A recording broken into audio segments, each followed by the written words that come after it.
नमस्कार, पावर न्यूजमा स्वागत छ। दर्शकवृन्द, छिमेकी देश भारतको भ्रमणमा रहेका नेपालका प्रधानमन्त्री केपी शर्मा ओली र उनका समकक्षी भारतीय प्रधानमन्त्री नरेन्द्र मोदीको उपस्थितिमा दुई देशबीच महत्त्वपूर्ण 7 बुँदामा सम्झौता भयो। भ्रमणबीच शनिबार भएको 7 बुँदे सम्झौतालाई दुवै देशको हित खातिर भनी परिभाषित गरिएको छ। तर दुई देशीय सम्बन्धका विविध आयामबारे जानकार नेपालका केही विज्ञहरूले भनेका छन्, यो सम्झौतासँगै नेपाल परनिर्भरताको झन गहिरो खाडलमा खस्न पुगेको छ र क्रमशः भारत नियन्त्रित गतिमा अघि बढ्ने मोडमा प्रवेश गरेको छ नेपाल। यस पछिल्तिर विज्ञहरूको विचार छ कि सम्झौताको 6 नम्बर बुँदामा उल्लेख भए बमोजिम मुजफ्फरपुर ढल्केवर प्रसारण लाइनको उद्घाटन गरी त्यसबाट तत्काल 80 मेगावाट विद्युत आपूर्ति गरेर यसपछि अक्टोबर 2016 सम्म 200 मेगावाट र डिसेम्बर 2017 सम्म 600 मेगावाट विद्युत आपूर्ति गरिने जस्तो सम्झौता भयो। यससँगै नेपालले एक अस्वाभाविक परनिर्भरतालाई निम्त्याएर निरन्तर भारत नियन्त्रित भई बाँच्न खोजेको भान हुन्छ, विज्ञहरूको विचार। यससँगै सम्झौताका अन्य बुँदाहरूले पनि नेपाललाई सहयोग गरेको जस्तो देखाएर भारतले आफू नियन्त्रित बनाउन खोजेको आरोप जानकारहरूको छ, जो आजको पावर न्यूजमा प्रस्तुत छ। 6 दिने भारत भ्रमणमा गएका नेपालका प्रधानमन्त्री केपी शर्मा ओली र भारतीय प्रधानमन्त्री नरेन्द्र मोदीको उपस्थितिमा महत्त्वपूर्ण 7 वटा बुँदामा सम्झौता भयो। दुई देशका प्रधानमन्त्रीहरूको उपस्थितिमा शनिबार भएको 7 बुँदे सम्झौता यस्तो छ। नम्बर 1, नेपालको भूकम्पपछिको पुनर्निर्माणका लागि भारत सरकारले घोषणा गरेको 1 खर्ब 1 अर्ब डलर सहयोग मध्ये 75 अर्ब रुपियाँ सहुलियत ऋण तथा बाँकी 25 अर्ब रुपियाँ अनुदानको रूपमा दिने। नम्बर 2, नेपालको तराई क्षेत्रमा सडक पूर्वाधार विस्तार गर्ने समझदारीमा हस्ताक्षर। नम्बर 3, नेपालको नाट्य सङ्गीत प्रतिष्ठान र भारतको सङ्गीत नाटक अकादमी बीच सहयोग आदान प्रदान गर्ने समझदारीमा हस्ताक्षर। नम्बर 4, पार वहन सम्बन्धी समझदारी। क, नेपाल र बङ्गलादेश बीच काँकडभिट्टा बङ्गला बन्द करिडोरका लागि भारतले पार वहन सुविधा दिने। विशाखापट्टनम बन्दरगाह सञ्चालनका लागि नेपाललाई अनुमति दिने। नम्बर 5, विशाखापट्टनम रुटको रेलका लागि नेपाललाई अनुमति। ख, नेपालको बङ्गलादेशसँगको व्यापारका लागि सिंहबाद हुँदै रेल सेवा प्रयोग गर्ने अनुमति दिने। नम्बर 6, मुजफ्फरपुर ढल्केवर प्रसारण लाइनको उद्घाटन। यो प्रसारण लाइनबाट तत्काल 80 मेगावाट अक्टोबर 2016 सम्म 200 मेगावाट र 2017 डिसेम्बरसम्म 600 मेगावाट विद्युत आपूर्ति हुने सुविधा दिने। नम्बर 7, नेपाल भारत सम्बन्ध पुनरावलोकन गर्न प्रबुद्ध समूह गठन गर्ने।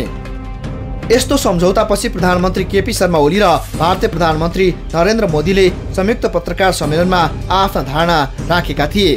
पत्रकार सम्मेलनमा धारणा राख्दै प्रधानमन्त्री ओलीले दुई मुलुकबीच पछिल्ला केही महिना यता तिक्तता रहे पनि यो भ्रमणले सम्बन्धमा नयाँपन कायम गरेको बताए। The misunderstanding that persisted in the past few months is no longer there. I believe our relations will greatly benefit from our discussions. It is high time that we look at Nepal-India relations with a forward-looking approach in the interest of our two countries and peoples. त्यसैगरी भारतीय प्रधानमन्त्री नरेन्द्र मोदीले पनि नेपाल र भारत बीचको सम्बन्ध ऐतिहासिक भएको भन्दै दुई मुलुक बीच साझा चासोका विषयमा थप गृह कार्य हुने उल्लेख गरे। कि नेपाल की स्थिरता भारत की सुरक्षा से जुड़ी हुई है। प्रधानमंत्री ओली और मैं इस बात से भी सहमत है कि दोनों देश बढ़ते हुए अतिवाद और आतंकवाद से उत्पन्न खतरों का मिलकर मुकाबला करेंगे। हम अपने बीच खुली सीमाओं का टेररिस्ट और क्रिमिनल्स को दुरुपयोग नहीं करने देंगे। प्रधानमन्त्री ओलीको भ्रमणका क्रममा भएको 7 बुँदे सम्झौता मध्येका केही सम्झौताहरू यस्तो छ कि त्यसले देशका लागि दीर्घकालीन हानि गर्ने खतरा बढाएको विज्ञहरूले प्रतिक्रिया दिएका छन्। भूकम्पपछिको पुनर्निर्माणको रकम पारवन सम्झौता र रेल पारवन सम्झौता पुरानै सम्झौताको निरन्तरता हो भने प्रबुद्ध समूह गठनले सम्बन्धलाई नयाँ आयाम दिन खोजिएको देखिएको छ। तर त्यसबाहेक केही सम्झौताहरूले देशलाई दीर्घकालीन असर गर्ने विज्ञहरूले टिप्पणी गरेका छन्। यसमा पनि विद्युत आयात गर्ने सम्झौता अनुसार भारतले नेपाललाई तत्काल 80 मेगावाट र 2070 सम्ममा 600 मेगावाट विद्युत दिने सम्झौता जो भएको छ यो निकै लाजमर्दो विषय भएको र विद्युतमा समेत सधैँ भारतको भर पर्नुपर्ने अवस्था आएको विज्ञहरू बताउँछन्। अहिले लोड सेडिङको समस्या हामी भोगिरहेछौँ, नेपाली जनता भोगिरहेका छन्। अब यो हिजो 80 76 मेगावाट चाहिँ छिरेछ। अब तपाईले दिएको अनुसार 600 सम्म पुग्छ। तर यसको दुःखद पाटो चाहिँ के भने आजभन्दा 25 वर्ष अगाडिदेखि के भनिदिए आयो भने नेपालले बिजुली भारत निकासी गरेर त्यो राजस्वबाट नेपाललाई समृद्ध बनाउने सपना बाँडिएको थियो। अब आएर धरातल यथार्थमा त हामी के उत्रौँ भने अब लोड सेडिङ नेपालको हटाउनै पनि भारतबाट आयात त नगरी नहुने रहेछ। अब त्यसमा अझ अर्को दुःखद पाटो के भने जुन 5 महिना लामो नाकाबन्दीले हामी भारतमाथि कति परनिर्भर रहेछौँ देखिरहेको थियो। र यो 5 महिनामा मैले त मोदीजीलाई धन्यवाद दिएको नाकाबन्दी गरेकोमा, किनभने नाकाबन्दीको कारणले गर्दा हामी परनिर्भरताको दुश्चक्र तोडेर माथि आउन सक्छौँ भन्ने थियो। अब यसले त के पुष्टिको पर्यो भने परनिर्भरता त झन् कसिलो हुने भयो। योभन्दा अगाडिसम्म 200 कति मेगावाट आइरहेको थियो। अब अर्को थप पछि आयो, अब 600 अर्को आउने रे भनेपछि हाम्रो परनिर्भरता त बढ्दै जाने भयो भने अब अर्कोचोटि नाकाबन्दी गर्दा यसमा पनि कसरी हेर्नुपर्छ भने यो पटक नाकाबन्दी गर्दाखेरि अरू सबै थोक बन्द गरे, बिजुली बन्द गरेन। अब अर्को पटक नाकाबन्दी गर्दा बिजुली पनि बन्द गरिदियौँ भने त न तपाईँको स्टेसन चल्छ न मेरो घरको बत्ती बल्छ, त्यो अवस्था आउँछ। जलविद्युतमा निकै ठुलो सम्भावना बोकेको नेपालका लागि यो दीर्घकालीन घातक सम्झौता हुने विज्ञहरू बताउँछन्। बिजुली उत्पादन गरेर भारतलाई बिक्री गर्नुपर्ने देशले उल्टो भारतबाट बिजुली आयात गरी लोड सेडिङ हटाउँछु भन्नु देशलाई नै गरिएको घात भएको जानकारहरूको टिप्पणी छ। अहिले ल ठिक छ बिजुली आयात गर्ने भयो, तर त्यो बिजुली आयात हुने भयो अब लोड सेडिङ हट्ने भयो अथवा 600 मेगावाट 2 वर्ष आउन सक्छ भनेर हामी चाहिँ इफ यु रिमेन कम्प्लासेन्ट हामी चाहिँ चुप लाएर बस्यौँ भने नेपाल चाहिँ झन् हामी ठुलो दुष्चक्रमा चाहिँ आगामी दिनहरूमा फस्छौँ। त्यसबाहेक तराई क्षेत्रको सडक पूर्वाधार विस्तार गर्ने अर्को योजनाले दीर्घकालीन रूपमा नेपालको हित नगर्ने धारणा जानकारहरूको छ। भारतसँग सीमा जोडिएको तराई क्षेत्रमा हुलाकी राजमार्ग निर्माणको काम भारतले अगाडि बढाएको वर्षौं बितिसकेको छ, तर यो निकै धीमा गतिमा छ। अहिले भएको यो सम्झौता पनि त्यसैको निरन्तरता हो। सहमति हुने तर कार्यान्वयन प्रभावकारी नहुँदा यो आयोजनाबाट स्थानीयहरू समेत हैरान भएका छन्। भारतसँग सीमा जोडिएको कारण यो सामरिक योजना भारतले बनाए जस्तो मात्रै गरेको आलोचकहरू बताउँछन्। हुलाकी राजमार्गको कुरो भारतले बनाइदिने भन्ने विषय चाहिँ धेरै पहिलेदेखि नै उठेको विषय हो होइन। त्यसो समझदारी पनि भएको अघि रत्न संसारजीले भने जस्तो यो पनि उही पुरानो कुरालाई चाहिँ नयाँ रूप दिएर त्यसलाई चाहिँ अलिकति अगाडि बढाउनु खोजे जस्तो मात्रै देखियो। किनभने हुलाकी राजमार्ग त कन्स्ट्रक्सन त already it has already been started, यो त सुरु नै भइसकेको छ नि। अब यो पुलहरू बनाउने कुरो कसले बनाउने भन्ने त्यो कुरो पनि चाहिँ अलि बाँकी थियो होइन, त्यो पुल बनाउनलाई पनि सहायता लिने भन्ने कुरा थियो। अब यो हुलाकी राजमार्ग चाहिँ मलाई सम्झना भएअनुसार म रिटायर भएको नि झन्डै 4 वर्ष हुन लागिसक्यो। म रिटायर हुनुभन्दा अगाडि 5-7 वर्ष अगाडिदेखि नै यो चाहिँ सहमति भएर अझ यो कामको चाहिँ हुलाकी राजमार्गको काम त अगाडि बढेकै हो। तर अब यहाँ चाहिँ समस्या कहाँ छ भन्नु होला भने इम्प्लिमेन्टेसनको। अब कमिटमेन्ट हुन्छ एक, र त्यो कमिटमेन्ट चाहिँ सहज ढङ्गमा हुने, त्यो कमिटमेन्टलाई चाहिँ फेरि फर्मलाइज गर्न नै टाइम लाग्ने, र त्यो फर्मलाइज गरेको कुरो इम्प्लिमेन्टेसन गर्न झन् टाइम लाग्ने, यो किसिमको चाहिँ बडो विडम्बनापूर्ण स्थिति चाहिँ हामीले देखिरहेका छौँ। भारतको सिमानाबाट धेरै नजिक हुनाले ऊ त्यहाँ अरूलाई आउन दिँदैन, तर ऊ आफू पनि तुरन्त छिटो गर्नेमा छैन। यो जुन झोलामा फैलाएको रणनीतिक स्ट्राटेजी भन्छ नि हैन, हो यो सामरिक हिसाबले ओगटेर राखेको हो। उसलाई बनाउने वास्तवमा ऊ छैन, तर अब गरिरहेको छु गर्दै गरिरहेको छु भनेर अब देश अब के भन्छ माग्नेलाई दिए जस्तो पनि गर्नु पर्यो। हामी त दुर्भाग्यवश माग्ने अवस्था छौँ। ए दिए नि तँलाई भने जस्तो दिन्छु भने आएको छु नि भने जस्तो, तर दिनेछु नि भनेर 20औं वर्ष लम्बिदियो। तर मूल कुरा चाहिँ अरू जसमाथि उसको विश्वास छैन, जस्तै चिनियालाई चाहिँ त्यो सीमाना नजिक सामरिक कुरा हुनाले आउन नदिने अभिष्टबाट प्रेरित छ यो ढिलासुस्ती भनेको। नेपाल र भारतको नाट्य सङ्गीत प्रतिष्ठान बीच भएको सम्झौताले पनि नेपालमा सधैँ भारत सांस्कृतिक अतिक्रमण गर्न चाहिरहेको छ भन्ने तथ्यलाई स्पष्ट पारेको धारणा केहीको छ। सांस्कृतिक रूपले भारतले अहिले पनि आक्रमण गरिरहेको र यो निर्णयबाट दीर्घकालीन रूपमा दमन गर्न चाहिरहेको जानकारहरूको भनाइ छ।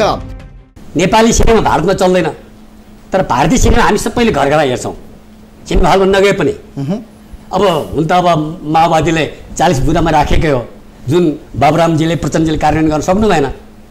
तर यो चाहिँ सांस्कृतिक औपनिवेशको निरन्तरता हो। अब तर अब यसलाई योसँग झगडा गरेर बसेर साथै छैन। अब धेरै मान्छेहरू भन्छ ल हिन्दी सिनेमा हेर्न पाइन्न भने हामी मनोरञ्जन कसरी गर्ने, टिभीमा हिन्दी सिरियल आएन भने घरमा गृह अनि के गरेर बस्छन्, यो कुरा आउँछ।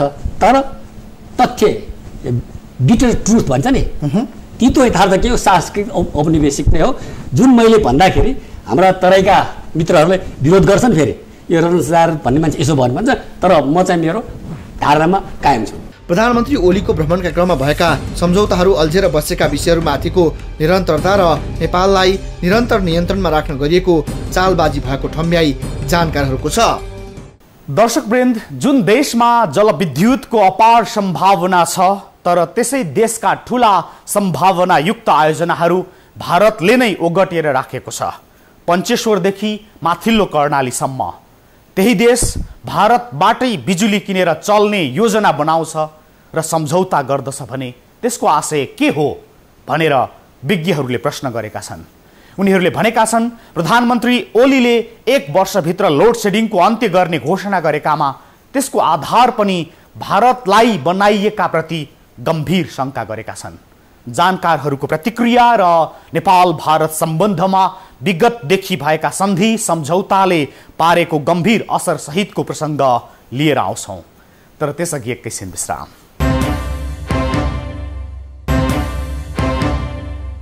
दर्शकवृन्द, न्युज 24 टेलिभिजनमा पावर न्युज बीच हुनुहुन्छ। भारत भ्रमणमा रहेका नेपालका प्रधानमन्त्री ओली, उनी नेतृत्वको नेपाल टिमले भारत सरकारसँग गरेको सम्झौता र त्यसले भावी दिनमा नेपाललाई पार्ने असर बारेको समीक्षा सहित प्रस्तुत छौं हामी। अब प्रसङ्ग विगतदेखि गरिएको सन्धि सम्झौता र त्यसको गम्भीर असरमा पेलिएको नेपाल र यसको यथार्थबारे, ताकि हामी कहिल्यै स्वाधीन निर्णयमा रहन सकेनौं। नेपाल भारत सम्बन्ध इतिहासदेखि नै उतार चढावका बीच गुज्रिरहेको सत्य स्पष्ट छ। विगतका निर्मम र घातक सम्झौताका कारण देशको समृद्धि यात्रा सुस्त भएको कटु यथार्थ भोगिरहेका छौँ हामी यति बेला। र अहिले फेरि नेपालमा संविधान सभाबाट संविधान जारी भएपछिको पहिलो सरकारले पनि भारतसँग 7 बुँदे सम्झौता गरेको छ, जसलाई राजनीतिक र कूटनीतिक वृत्तमा निकै चासोपूर्वक हेरिएको छ। सरसर्ती हेर्दा यो सम्झौतामा गम्भीर राष्ट्रघात भए जस्तो देखिँदैन। पुराना सम्झौताहरूलाई नवीकरण गरे जस्तो देखिने नयाँ सम्झौताका केही बुँदा भने आपत्तिजनक भएको पक्ष प्रस्तुत भइसकेको छ।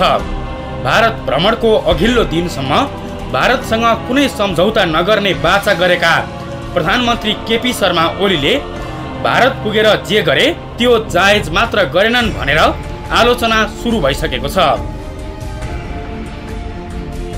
विगतका गल्तीहरूबाट सिकेर चेतेर भारतसँग कूटनीतिक सम्बन्ध स्थापित गर्न ओली सरकार सफल हुने आकलन गरिएको थियो र यो भ्रमणमा देश हित विपरीत कुनै सम्झौता नहुनेमा धेरैको आशा थियो, तर परिणाम त्यस्तो रहेन।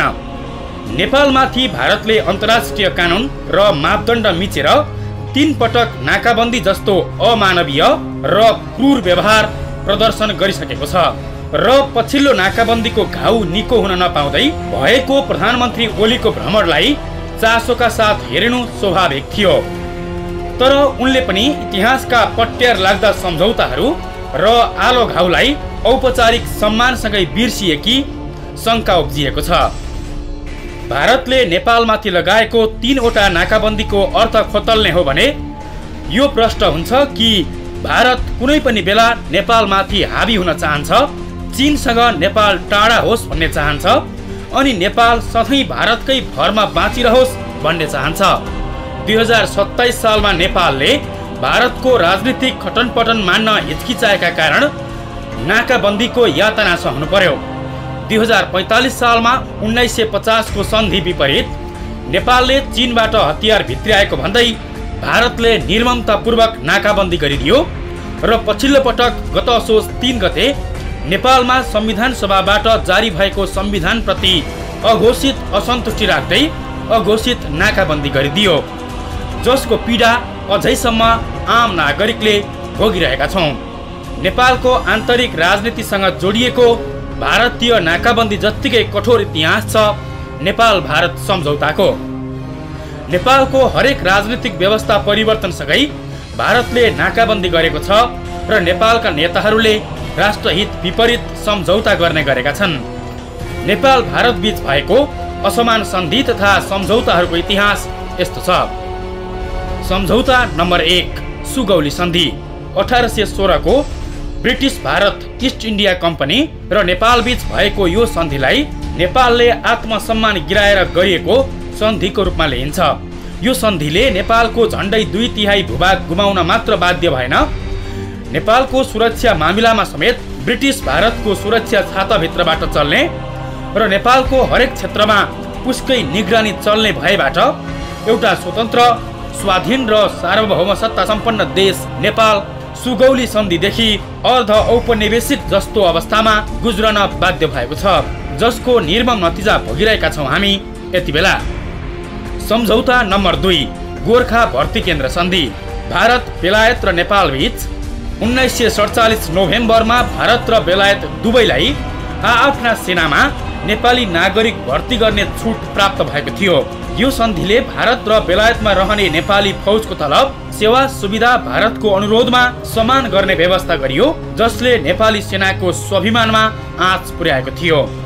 सम्झौता नम्बर 3 नेपाल भारत सुरक्षा सम्झौता सन् 1965 मा नेपाल र भारत बीच भारत सरकारले सम्पूर्ण नेपाली सेनालाई आवश्यक पर्ने हतियार, गोलीगट्ठा र कल पूर्जाहरूको आपूर्ति गरिदिने, आवश्यक हात हतियार भारतको अनुमति बिना अन्यत्रबाट खरिद वा पैठारी गर्न नपाइने र नेपाली सेनालाई आवश्यक पर्ने सामग्री सबै भारतबाटै ल्याउनु पर्ने सम्झौता भएको थियो। सम्झौता नम्बर 4 काला पानीमा भारतीय सैनिक तैनात सन् 1962 मा नेपाल र चीन बीचको सीमानाकामा पर्ने काला पानीमा भारतीय सैनिक क्याम्प राख्ने सम्झौता भएको थियो।